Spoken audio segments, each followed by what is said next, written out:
آج 5 جولائی ہے اور ہمیں پتہ ہے کہ اس دن پاکستان میں مارشل لاء لگا تھا جبکہ ذوالفقار بھٹو کی ڈیموکریٹک گورنمنٹ کو ہٹایا گیا تھا۔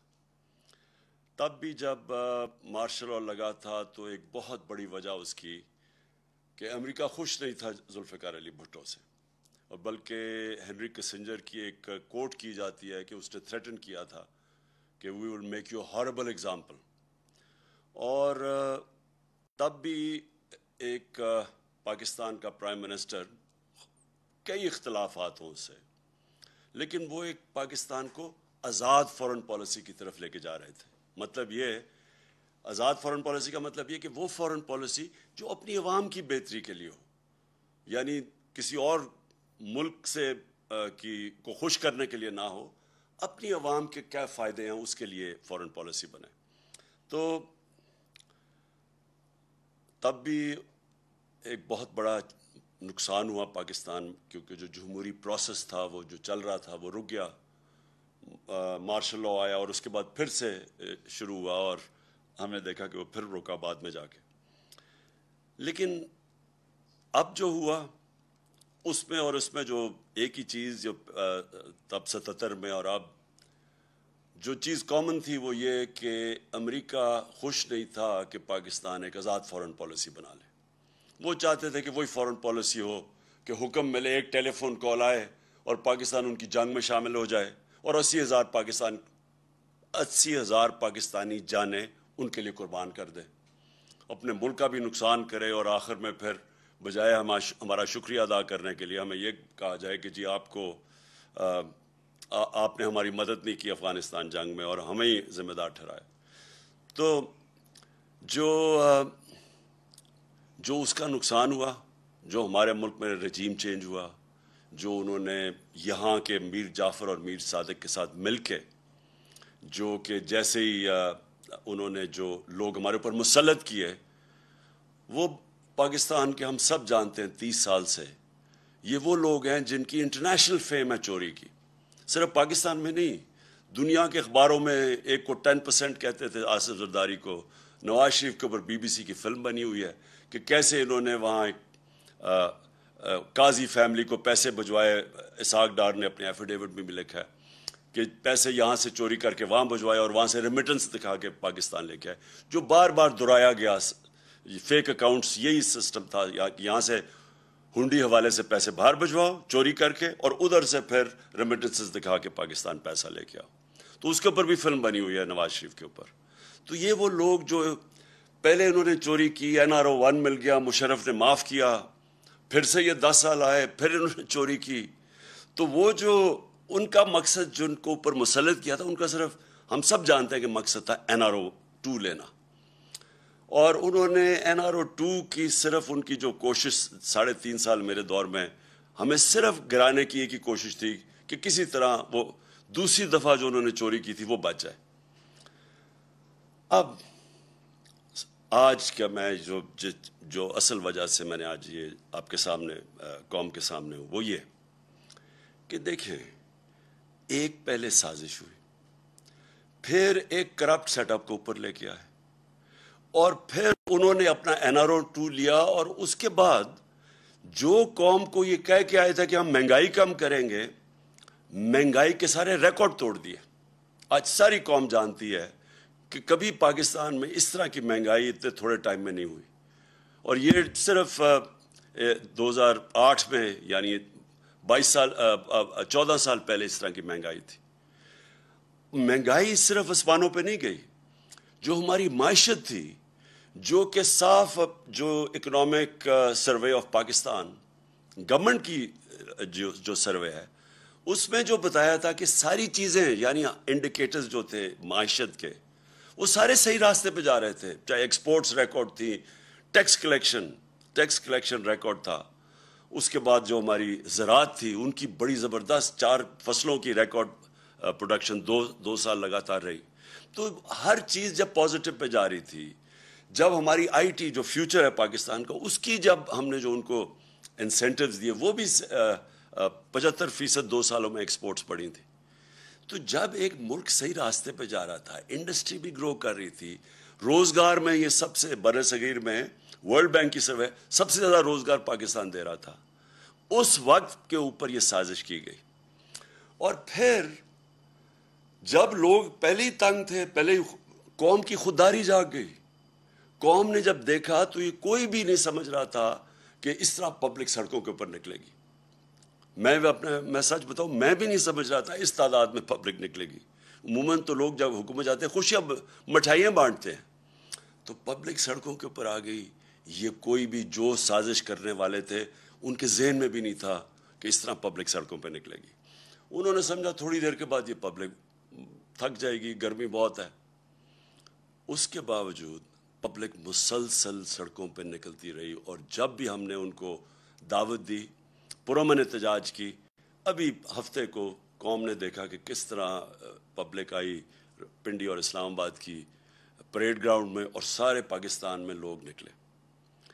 اب جو ہو رہا ہے پاکستان سے, میں اس کی طرف اب آنا چاہتا ہوں کہ بجائے یہ جو جنہوں نے بھی سازش میں ملوث تھے ان کو یہ سوچنا چاہیے کہ جب عوام ایک طرف کھڑی ہو گئی ہے, ان کو قبول ہی نہیں کر رہی, ان چوروں کو نہیں عوام قبول کر رہی, ان کو چور بھی کہتی ہے, غدار بھی کہتے ہیں, اور ان غدار ایسے کہ ان کا انٹرسٹ ہی پاکستان میں نہیں ہے, ان کے پیسے باہر پڑے ہوئے ہیں, ان کا اصل انٹرسٹ ان کے پیسے ہیں, ان کا نظریہ پیسے ہے. دیکھیں, جب نظریہ پیسہ ہو تو نظریہ پیسے کے لیے یہ ہر چیز قربان کرنے کے لیے تیار ہے. یہ ان کو موقع ملے یہ اسرائیل کو بھی ریکگنائز کریں گے, ان کو موقع ملے یہ کشمیریوں کی قربانیوں کی قبریں کھود کے, یعنی ان کو قربانیوں کو نظر انداز کر کے ہندوستان سے بھی ٹھیک اپنی دوستی کر لیں گے, کیونکہ ان کے پیسے کو جدھر فائدہ ہو. یہ پاکستان میں بیسز بھی دے دیں گے امریکنوں کو, یہ پھر کسی امریکی جنگ میں بھی شامل ہو جائیں گے. یہ روس کا تیل بھی نہیں لیں گے اس لیے کہ کیونکہ امریکہ نہ ناراض ہو جائے, کیونکہ ان کا پیسہ, ان کو خوف یہ ہے کہ باہر جن بینکوں میں اور جن ملکوں میں پیسہ پڑا ہے, اگر وہ ناراض ہو جائے تو ان کا پیسہ خطرے میں چلا جاتا ہے. تو ان کا انٹرسٹ وہ نہیں ہے جو کہ پاکستان کا انٹرسٹ ہے. ان کا نظریہ پاکستان سے کوئی تعلق نہیں ہے, کیونکہ ان کا نظریہ پیسہ ہے. اب قوم ان کو مان نہیں رہی, تو اب ہو کیا رہا ہے پاکستان میں؟ کبھی میں نے پاکستان میں اس طرح کی فیشزم نہیں دیکھی جس طرح کا اس وقت خوف پھیلایا جا رہا ہے. میں نے ایسی کبھی حالات نہیں دیکھے. میں نے سوچا شاید تھوڑی دیر انہوں نے, چلیں شروع میں تھوڑا سا انہوں نے ٹی وی کے اور میڈیا کے اوپر زور لگایا, بلیک آؤٹ کر دیا ہمارا. وہ ان کی بدقسمتی کہ سوشل میڈیا اللہ کے فضل سے ایک نئی چیز ہے. پرانے زمانے میں تو میڈیا کو بلیک آؤٹ کر دو تو ختم ہو جاتا سناٹا, لیکن سوشل میڈیا اور پھر کئی, میں سلام کرتا ہوں ان چینلز کو جو کھڑی ہو گئی اور انہوں نے دکھانا شروع کیا جس طرح پبلک نکلی.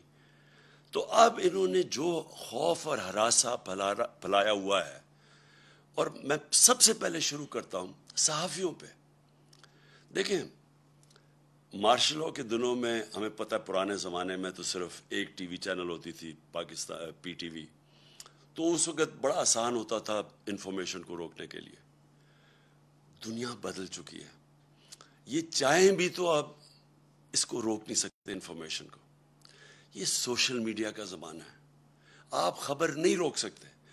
اگر آپ صحافیوں کو ڈرا کے, دھمکا کے, ایف آئی آرز کر کے یا لفافے دے کے اگر آپ ان کا منہ بند بھی کر لیں گے, سوشل میڈیا کا منہ کیسے بند کریں گے؟ ہر جس کے پاس موبائل فون ہے اس کی آواز ہے. وہ گھر میں بیٹھے ہوئے خواتین, بچوں کے پاس آج آواز ہے. یہ ایک ایسا کبھی ماضی میں نہیں ہوا. اس لیے جو یہ کوششیں کی جا رہی ہیں, یہ ایک ملک کو انارکی کی طرف لے کے جا رہی ہیں. اور یہ جس طرح کے صحافیوں سے کیا گیا, میں کیونکہ ایاز امیر کو میں تو 30 سال سے جانتا ہوں. ایاز امیر ایک ایسی آواز تھی کہ سارا جو بھی دانشور طبقہ ہے پاکستان کا جو میڈیا میں ہے, وہ سارے ایک چیز جانتے ہیں ایاز امیر کی. ایاز امیر کنٹرول نہیں ہو سکتا, وہ اپنی ضمیر کی آواز سنتا ہے, اس کا لفافہ نہیں دے سکتے آپ. اس کو وہ ایک ناڈر پڑھا لکھا انسان ہے. میری اس نے بہت تنقید کی ہوئی ہے ماضی میں, کیونکہ زیادہ تر تو مذاق اڑاتے تھے میری پالیٹکس کا, لیکن میں اس کی رسپیکٹ کرتا ہوں. اور جو اسے کیا گیا ایاز امیر سے اس کی اس عمر میں جس طرح کیا گیا، یہ ہم ساری قوم کے لیے یہ ہے شرمناک واقعہ. اور یہ ایک پیغام دیا گیا ہے، یہ باقی صحافیوں کو پیغام دیا گیا ہے. اور پھر جو عمران ریاض خان، دیکھیں جو بھی آپ عمران ریاض خان کے متعلق کہیں، قوم اس کو محب وطن پاکستانی سمجھتی ہے، اس کو غدار نہیں سمجھتی. اس کی یوٹیوب پہ جو فالوئنگ ہے وہ ایسے نہیں ہے. لوگ بیوقوف نہیں ہیں. آج جو چینل آج جو صحیح انفارمیشن نہیں دے رہی، جو خوف میں یا پیسے لے کے وہ جب یہ ان چوروں کا ساتھ دے رہی ہے جو اوپر ہمارے مسلط ہیں، اس کی ریٹنگ آج دیکھیں کدھر چلی گئی ہے. جو چینلز حق اور سچ کے ساتھ کھڑی ہے اس کی ریٹنگ اسمان پہ چلی گئی، کیونکہ لوگ بیوقوف نہیں ہیں. ایک بڑے دانشور نے ایک دفعہ کہا تھا کہ تھوڑی دیر آپ سب کو پاگل بنا سکتے ہیں، لیکن سارا وقت کوئی بھی سب کو پاگل نہیں بنا سکتا. تو اگر کسی کا خیال ہے کہ چینل کو پیسے دے کے لفافوں کے ذریعے ڈرا دھمکا کے آپ انفارمیشن کو کنٹرول کر لیں گے اور لوگوں کو دھوکہ دے دیں گے، وہ وقت گزر گیا ہے. اور میں یہ نام لینا چاہتا ہوں یہ صحافیوں کے، کیونکہ مجھے بار بار جو چیزیں سامنے ہماری آئی ہیں. اب ارشد شریف، اس کے اوپر ایف آئی آر کٹوا دی. ارشد شریف جس طرح اس کی فیملی بیک گراؤنڈ ہے، فوجی بیک گراؤنڈ سے، وہ سارے جانتے ہیں ارشد شریف، اس کا بھی کوئی قیمت نہیں ہے ضمیر کی. اس کو جس طرح ہراساں کیا جا رہا ہے کہ اس کا کسی طرح منہ بند ہو جائے. صابر شاکر وہ ملک چھوڑ کے چلا گیا. صابر شاکر کو کوئی آج سے تو نہیں وہ صحافت کر رہا ہے، 20 سال سے کر رہا ہے، ہم سب جانتے ہیں اس کو. وہ ملک چھوڑ کے چلا گیا. اور میں سبی ابراہیم اس کے پیچھے پڑے ہوئے ہیں. جمیل فاروقی نوجوان ہے، اس کے پیچھے پڑے ہوئے ہیں. ایک کوئی بات کر دے، کال آ جاتی ہے ان نون نمبر سے کہ یہ نہیں کرو گے تو ہم یہ کر دیں گے، نہیں تو ایف آئی آر آ جائے گی. عدنان عادل وہ، اور میں عارف حمید بھٹی، میری بڑی تنقید کرتے ہیں عارف حمید، لیکن عارف حمید اس کو دھمکیاں دی جا رہی ہیں کہ تمہیں اب یہ کر دیں گے. اور ڈاکٹر محیط پیرزادہ یعنی وہ کوئی غدار ہے، اس کے اوپر اس کو خوف ڈرایا جا رہا ہے. اور میں سیاست پی کے کا خاص طور پہ کہنا چاہتا ہوں، ایک عدیل نوجوان ہے، وہ کینیڈا چلا گیا ہے کیونکہ اس کو اتنا انہوں نے خوف ڈرایا اور دھمکایا. ہمارا ارسلان، ہمارے تحریک انصاف کے وہ سوشل میڈیا کے ہیڈ، ان کے گھر میں چلے گئے. ان کی وہاں ماں تھی، ان کی بہنیں تھیں، وہ وہاں اس کا کزن آیا ہوا تھا، اس کو 15-20 لوگ اندر گھس گئے، اس کو مارا پکڑ کے، خوف پھیلایا ہوا. پھر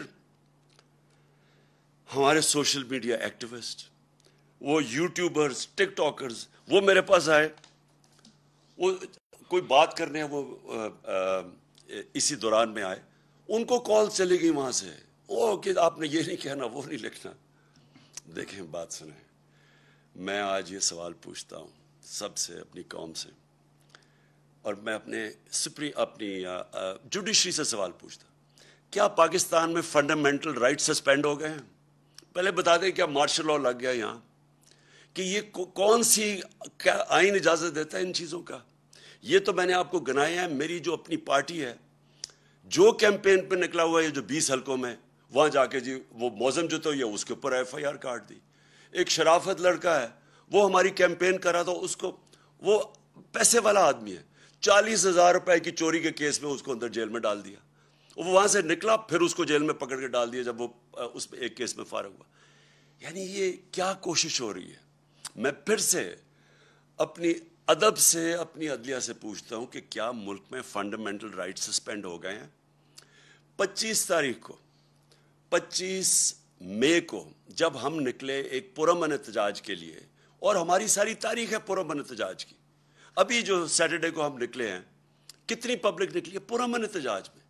لوگوں کو غصہ بہت ہے، لیکن جب ایک پولیٹیکل پارٹی پرامن احتجاج کرتی ہے تو یہ ایک ملک میں کیوس سے بچتا ہے ملک. 25 کو انہوں نے کیا کیا؟ جس طرح ہی عورتوں رات کے 2 بجے عورتیں تھیں، کوئی ایک سین میرے ذہن میں رہتا ہے، وہ ایک 10 سال کی بچی اور اس کی ماں، اور وہ رو رہی ہیں کھڑی ہو کے کہ پولیس وہاں گھس گئی صبح کے 2 بجے ان کے گھر. پھر ایک 11 سال کے بچے کو پولیس پکڑ کے لے کے جا رہی ہے کیونکہ اس کا باپ گھر میں نہیں تھا. کیا یہ مقبوضہ کشمیر ہے؟ کیا یہ فلسطین ہے؟ فلسطینیوں سے ہو رہا ہے؟ کون سی دنیا میں ایک اپنی حکومت اپنے لوگوں سے وہ کرتی ہے جس کی کوئی تاریخ ہی نہیں ہے؟ بتائیں، ہماری کوئی تاریخ ہے انتشار کی؟ ہم ہمیشہ قانون کے بیچ میں رہے ہیں، ہم نے ہمیشہ قانون کی حکمرانی پہ چلے ہیں۔ ہم جب فیملیز کو بلاتے ہیں، اور آپ نے دیکھنا جتنی خواتین آتی ہیں اور فیملیز آتی ہیں ہمارے جلسوں پہ، تو کیا وہ انتشار کے لیے ہم بلاتے ہیں ان کو؟ ان کے اوپر جس طرح 25 کو انہوں نے ظلم کیا، جس طرح پاکستان کی پولیس نے اور رینجرز نے جس طرح لوگوں کے اوپر ٹیئر گیسیں کی، ربر بلٹس چلائی، عام لوگ تھے، شہری تھے، عورتیں دیکھ رہے تھے سامنے، بچے بے ہوش ہو رہے ہیں، عورتیں بے ہوش ہو رہی ہیں۔ جس طرح لبرٹی چوک میں کون سی قیامت آ گئی تھی، وہ لوگ جمع ہوئے، وہاں جا کے ان کے اوپر شیلنگ کر دی۔ تو ہم نے سپریم کورٹ کو بھی اپروچ کیا، ہمیں تو کوئی رسپانس نہیں ملا۔ تو میں آج ساری قوم کے سامنے ایک بات کہنا چاہتا ہوں کہ دیکھیں، یہ جو ٹیکٹکس ہے نا، فیشسٹ، خوف پھیلا کے، ڈرا کے لوگوں کو، یہ چوروں کو ہمارے اوپر مسلط کرنے کے لیے، میں پہلے تو ساری قوم کو آج ایک چیز کہہ دوں۔ دیکھیں، اسلام کی تاریخ میں ایک بہت دردناک واقعہ، سب سے دردناک واقعہ کیا تھا؟ حضرت امام حسین کی شہادت۔ وہ کیا ہوا تھا؟ کوفہ کے لوگ یزید کے ظلم سے ڈر کے وہ ان کی مدد کرنے نہیں آئے۔ کوفہ کے لوگوں کو پتا تھا کہ حضرت امام حسین رائے حق پہ ہیں، ان سب کو پتا تھا۔ خوف کی وجہ سے انہوں نے اتنا بڑا اسلام کی تاریخ میں ثانیہ ہونے دیا، اور وہ ساری زندگی پچھتائے۔ تو میں آج ساری قوم کو کہنا چاہتا ہوں کہ ہر دور کے یزید آتے ہیں، اور یزید لوگوں کو غلام ہی بناتے ہیں خوف کے ذریعے، جو یہ کوششیں ہو رہی ہیں۔ ایف آئی آرز، میرے اوپر 15 ایف آئی آرز کٹی ہوئی ہیں، ہماری ساری سینئر لیڈرشپ، دہشت گردی کے کیس ہمارے اوپر کیے ہوئے ہیں، اور یہ صرف ایک وجہ سے کہ ہم کہیں ڈر کے تو چپ کر کے بیٹھ جائیں گے۔ دیکھیں، میں آج اپنی قوم کے سامنے یہ کہنا چاہتا ہوں کہ دیکھیں، میں چپ ہوں جب سے یہ ہوا سب کچھ، مجھے تو سب پتہ ہے کہ کس نے کیا کیا۔ میں صرف اور صرف اپنی قوم کے لیے کہ میں چاہتا ہوں میرے ملک کو نقصان نہ پہنچے، میں چپ کر کے بیٹھا ہوں، میں کوئی بات نہیں کرتا، کیونکہ مجھے پتہ ہے کس طرح یہ ساری سازش ہوئی تھی اور کون کون ملوث ہے۔ میں نے ایک ٹیپ بھی، ایک ویڈیو بنائی ہوئی ہے، محفوظ جگہ پہ رکھی ہے، کہ اگر مجھے کچھ ہوتا ہے تو وہ بھی پبلک کو پتہ چلے گا کہ کون کون کیریکٹرز نے کیا کیا کیا ہے، یہ جو ملک کو، اس ملک سے جو اتنی بڑی غداری کی ہے وہ کس کس نے کی ہے۔ لیکن اگر اسی طرح ہمیں دیوار کے ساتھ لگا دیا گیا اور اسی طرح یہ ہراساں کیا گیا، تو میں مجبور ہوں گا، پھر میں بولوں گا، میں پھر سب کچھ قوم کے سامنے رکھ دوں گا کہ کیا ہوا۔ یہ جو لاہور کا، یہ جو اس وقت پنجاب کا الیکشن ہو رہا ہے، جو حرکتیں کی جا رہی ہیں وہاں، پہلے تو مجھے یہ بتائیں کہ اس کا یہ حمزہ شریف، یہ 2.25 مہینے سے اس کا فیصلہ کیوں نہیں جلدی ہوا؟ ہمارے فیصلے تو رات کو عدالتیں کھل جاتی ہیں، 24 گھنٹے میں، 2 دنوں میں فیصلے ہو جاتے ہیں۔ یہ 2 مہینے میں فیصلہ نہیں ہوا کہ کیا یہ ایک آئینی طور پہ وزیر اعلیٰ بن بھی سکتا تھا یا نہیں؟ وہ اور بات ہے کہ ان دونوں کو انڈر ٹرائل تھے، کبھی ان کو اجازت ہی نہیں دینی چاہیے تھی، ان کو تو پیپر ریجیکٹ ہو جانے چاہیے تھے، ان کے تو ایف آئی اے میں 16 ارب روپے کے کیسز تھے، پہلے تو ان کو اجازت دے دی۔ اس کے بعد جا کے جب ڈسکوالیفائی کر دیا سپریم کورٹ نے، تو اس کے بعد کیسے یہ رہ گیا اتنی دیر وزیر اعلیٰ؟ اور وہاں وزیر اعلیٰ نہیں، جس طرح یہ پولیس کا استعمال کر رہا ہے، جو یہ ہراساں کر رہا ہے، جو ذرا پنجاب کے اندر اس وقت جو بائی الیکشنز میں جو ہر جگہ سے آوازیں آ رہی ہیں کہ پوری طرح انتظامیہ ملوث ہے ان کو الیکشن جتانے کے لیے۔ الیکشن کمیشن، کیا یہ طریقہ ہے کہ الیکشن کمیشن کو ساتھ ملا لیں، ایڈمنسٹریشن کو ساتھ ملا لیں؟ اور کیا یہ الیکشن ہے ملک میں؟ جو سندھ کا لوکل گورنمنٹ الیکشن ہوا ہے، ذرا صرف تفتیش کریں انڈیپینڈنٹ لوگ جا کے کہ اندرون سندھ میں ہوا کیا ہے۔ 15% لوگوں نے کیوں نہیں کھڑے ہوئے؟ 15% لوگ کھڑے ہی نہیں ہوئے، آن اپوز جیت گئے۔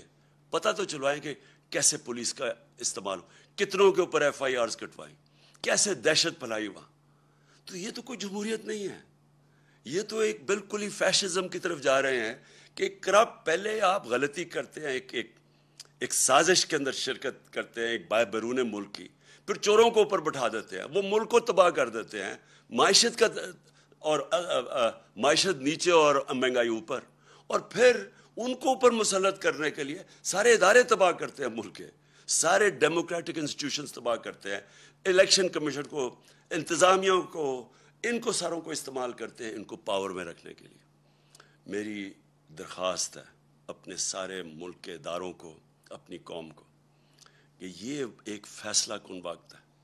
یہاں اگر ہم نے کسی وجہ سے، میں قوم کو اب کہہ رہا ہوں، خوف کے بت کے سامنے جھک گئے تو یہ آگے یہ چوروں کا یہ وہ کریں گے اس ملک کے ساتھ کہ یہ یاد رکھیں کہ یہ 30 سال سے دونوں پارٹیز پاور میں ہیں، 30 سال سے ان کے ہوتے ہوئے آپ کو پتہ ہے کہ 80 کی دہائی میں پاکستان سارے برے صغیر میں سب سے آگے تھا، 90 کی دہائی میں جب سے ہی آئے ہیں ہمارے آگے، ہمارے ہندوستان بھی آگے نکل گیا، بنگلہ دیش بھی ہمارے سے آگے نکل گیا۔ ہم تو پاکستان کے ساتھ بڑے، کوئی تصور ہی نہیں کر سکتا تھا کہ بنگلہ دیش پاکستان سے آگے نکل سکتا ہے۔ میں نے وہاں جا کے میچز کھیلے ہوئے ہیں 80 کی دہائی میں، کوئی سوچ بھی نہیں سکتا تھا آج بنگلہ دیش بھی آگے نکل گیا۔ یہ ان دونوں کی خاندانوں کی وجہ سے جن کو واپس مسلط کیا گیا، اور یہ صرف اور صرف خوف کے ذریعے کوشش ہے کہ اب ان کو پھر رکھیں۔